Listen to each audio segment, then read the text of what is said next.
Imagina que naces en un mundo donde tu destino ya ha sido escrito por hombres que ni siquiera te conocen. Eres una niña en el siglo XV, lo que significa que eres básicamente una moneda de cambio, un objeto para ser vendido al mejor postor en el mercado de las alianzas políticas. Ahora, imagina que esa misma niña, desterrada a un castillo frío, rodeada de traiciones y con una madre perdiendo la cordura, decide que no va a seguir el guión. Imagina que esa niña acaba falsificando documentos papales para casarse con quien ella quiere, se enfunda una armadura para liderar ejércitos y acaba financiando la expedición más loca de la historia de la humanidad, cambiando el mapa del mundo para siempre. Hoy no vamos a hablar de una figura de porcelana ni de la imagen aburrida de los libros de texto. Vamos a hablar de la mujer que hackeó el sistema medieval antes de que existiera el término. Porque en un mundo diseñado por hombres y para hombres, ella fue la única que entendió que el poder no se hereda de rodillas. Se toma de pie. Hola, soy Clau y esto es Her Story. Y hoy vamos a diseccionar la vida, los secretos, las luces y las profundas sombras de la verdadera reina propietaria, Isabel I de Castilla. Todo comienza el 22 de abril de 1451. Isabel nace en Madrigal de las Altas Torres. El nombre suena idílico, pero la realidad era un palacio austero y sombrío. No hubo grandes festejos ni campanas al vuelo. ¿Por qué? Porque Isabel era el plan B. Su padre, el rey Juan II de Castilla, ya tenía un heredero varón de su primer matrimonio, el futuro Enrique IV. Isabel era solo la hija de la segunda esposa, una infanta de segunda fila destinada a ser olvidada. Pero la tragedia no tardó en llamar a su puerta. A los 3 años, Isabel pierde a su padre. Su hermanastro Enrique sube al trono y, en un movimiento que hoy calificaríamos de purga política, la destierra a ella, a su hermano pequeño Alfonso y a su madre a la villa de Arévalo. Este punto es vital para entender quién fue Isabel. En Arévalo no había lujos. No había una corte que la halagara. Había frío, escasez y la visión diaria de una madre, Isabel de Portugal, que se hundía en una depresión tan profunda que los cronistas de la época llamaban simplemente locura. Isabel tuvo que madurar a golpes. Mientras otras princesas europeas aprendían a bordar y a tocar el laúd en cortes esplendorosas, Isabel aprendía a gestionar una casa con pocos recursos y a cuidar de una madre enferma. Pero ojo, porque en ese aislamiento Isabel hizo algo revolucionario. Se formó. Leyó todo lo que cayó en sus manos, aprendió latín, algo que le serviría años después para negociar cara a cara con embajadores, y sobre todo, desarrolló un sentido de la disciplina y la religiosidad que serían sus mejores armas. En Arévalo, Isabel aprendió que el silencio es una estrategia y que la paciencia es la madre de todas las victorias. Ella no era una niña jugando a ser princesa. Era una estratega en formación esperando su momento. Mientras Isabel crecía en la austeridad, el reino de Castilla se caía a pedazos. Enrique IV, su hermanastro, era un rey débil, manipulado por una nobleza que hacía y deshacía a su antojo. El apodo de Enrique, el impotente, no era solo un ataque a su virilidad, sino una metáfora de su incapacidad para gobernar. Y aquí entra el gran escándalo que lo cambió todo. Cuando nació la única hija de Enrique, Juana, nadie en la corte se creyó que fuera suya. Los rumores corrían como la pólvora. Decían que la reina había tenido un romance con el favorito del rey, Beltrán de la Cueva. Así nació el apodo de Juana la Beltraneja. La nobleza vio aquí la excusa perfecta para rebelarse. Isabel y su hermano Alfonso fueron llevados de vuelta a la corte, pero no por amor familiar, sino como rehenes. Enrique quería tenerlos cerca para que los nobles no los usaran como bandera de rebelión. Imagina a una Isabel adolescente moviéndose entre los pasillos del Alcázar de Segovia, escuchando los susurros de los conspiradores, viendo cómo su hermano Alfonso era proclamado rey por un bando y cómo, poco después, moría repentinamente tras comerse una empanada que, casualmente, parecía estar envenenada. Isabel se quedó sola, tenía 17 años y los nobles rebeldes se arrodillaron ante ella. «Sé nuestra reina», le dijeron. Cualquier otra joven se habría dejado llevar por la ambición, pero Isabel demostró una madurez política aterradora. Dijo que no. Sabía que si aceptaba el trono por un golpe de Estado, siempre sería la marioneta de esos nobles. En lugar de eso, fue a ver a su hermanastro Enrique y en un lugar llamado Los Toros de Guisando, 1468, firmaron un pacto magistral. Ella lo reconocía como rey a cambio de que él la nombrara su heredera legítima, saltándose a Juana. Isabel no quería ser una usurpadora, quería ser la dueña legal de Castilla, pero una heredera soltera era una pieza demasiado jugosa en el tablero europeo. Enrique IV quería mandarla lejos, casarla con el rey de Portugal, para que Juana volviera a tener el camino libre en Castilla. Pero Isabel ya había aprendido a no pedir permiso. Ella tenía su propio candidato, Fernando, el heredero de la corona de Aragón. Isabel sabía que esa unión era la única forma de crear una potencia capaz de someter a la nobleza rebelde. Pero Enrique le prohibió el matrimonio. Lo que sucedió después es una de las mayores aventuras de la historia. Como no podían verse legalmente, Fernando tuvo que cruzar la frontera de Castilla disfrazado de mozo de mulas, cuidando de los animales y sirviendo en las posadas para que los espías del rey no lo reconocieran y lo asesinaran. Isabel, por su parte, fingió que iba a visitar la tumba de su hermano para escapar de su custodia en Ocaña. Se encontraron en Valladolid. Imagina el encuentro. Dos jóvenes de 18 y 17 años que no se habían visto nunca, cargando sobre sus hombros el destino de toda la península. Se gustaron, se entendieron y, lo más importante, se aliaron. Pero había un problema legal. Eran primos segundos y necesitaban una bula del Papa para casarse. Como el permiso no llegaba y el tiempo se agotaba, Isabel y Fernando presentaron una bula falsa.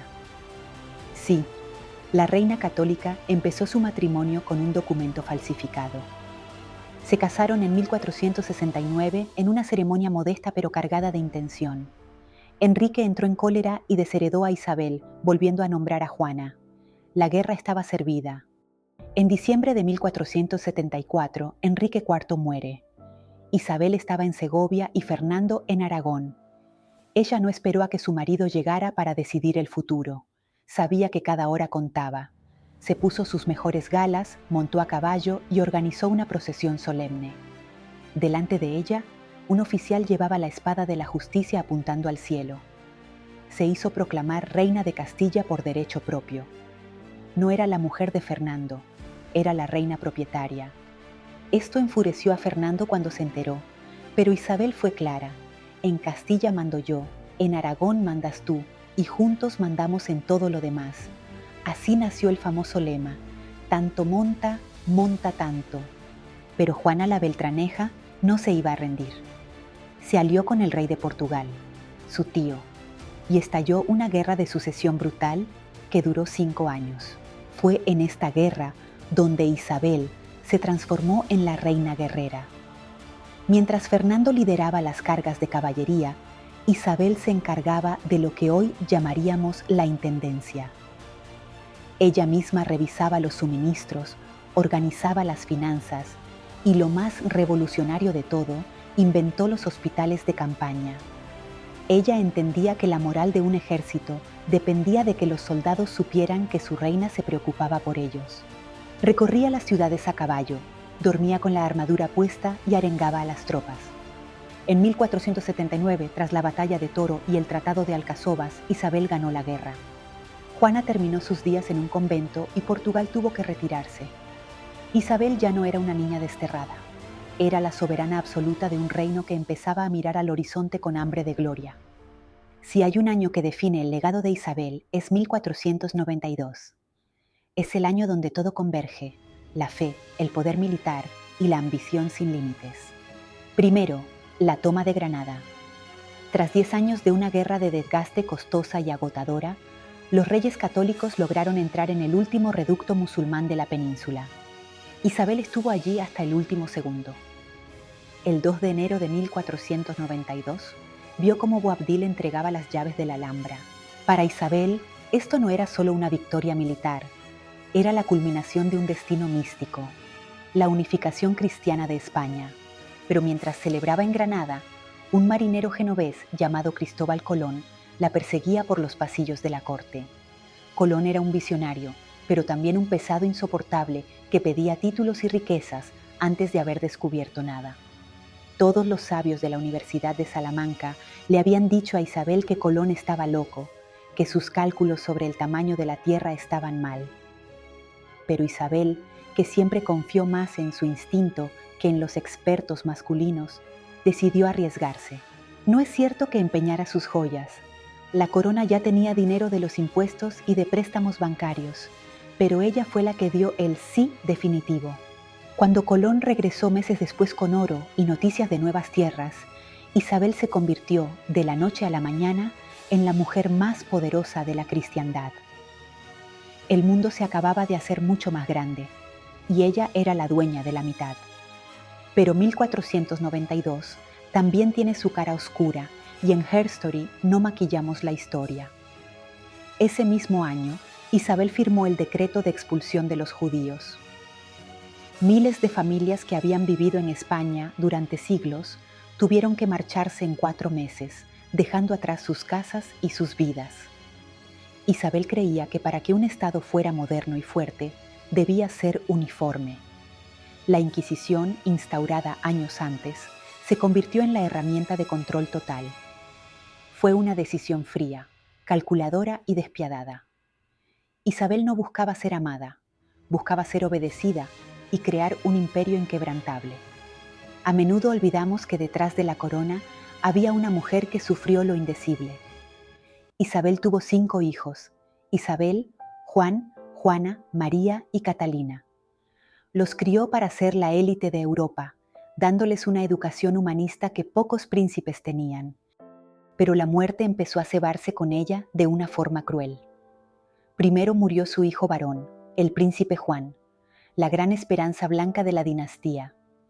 Poco después murió su hija mayor, Isabel, y luego su nieto Miguel, que iba a ser el rey de toda la península. Isabel entró en una espiral de dolor. Empezó a vestir siempre de luto riguroso y su salud se deterioró rápidamente. Y luego estaba el caso de Juana, a quien la historia llamaría la loca. Juana se había casado con Felipe el Hermoso, un tipo ambicioso y mujeriego que la despreciaba. Isabel veía con horror cómo Juana perdía la cordura por el dolor y cómo Felipe intentaba manipularla para quedarse con el trono de Castilla. Isabel, que había luchado toda su vida para que Castilla fuera independiente y fuerte, no podía permitir que un extranjero como Felipe gobernara sus tierras. En su testamento, redactado en Medina del Campo, dejó una cláusula que es puro ADN Isabel. Juana sería reina, pero si no estaba capacitada, el mando pasaba a su marido Fernando, nunca a Felipe. Isabel defendió su reino hasta de su propia familia. A su hija pequeña, Catalina, la mandó a Inglaterra. Catalina heredó el orgullo de su madre y años después se enfrentaría a Enrique VIII con la misma dignidad que Isabel mostró en Segovia. El legado de Isabel no solo fueron tierras, fue una forma de entender la dignidad femenina en el poder. Isabel de Castilla murió en noviembre de 1504. En sus últimos días se aseguró de que su testamento fuera impecable. Pidió que se tratara con justicia a los indígenas de América, algo que muchos ignoraron después, pero que demuestra que su mente volaba más allá de su tiempo. Pasó de ser una niña olvidada en un castillo de Ávila a ser la arquitecta de la modernidad. Cambió la lengua, la fe, la geografía y las reglas del juego. No fue una mujer perfecta, fue una mujer de su tiempo, implacable, visionaria, devota y terriblemente inteligente. Y ahora, quiero que hablemos nosotras. ¿Crees que Isabel fue una madre que intentó salvar a Juana de sí misma? ¿O fue una reina fría que puso el Estado por encima de su propia hija? ¿Y otra cosa? ¿Qué te parece que Fernando se casara apenas un año después de morir Isabel con una chica de 18 años? ¿Estrategia política o falta de corazón? Déjamelo en los comentarios. No olvides darle a like si te ha gustado conocer a la verdadera dueña de Castilla y suscríbete a Herstory para que no se nos escape ninguna mujer increíble de la historia. Nos vemos en el próximo episodio.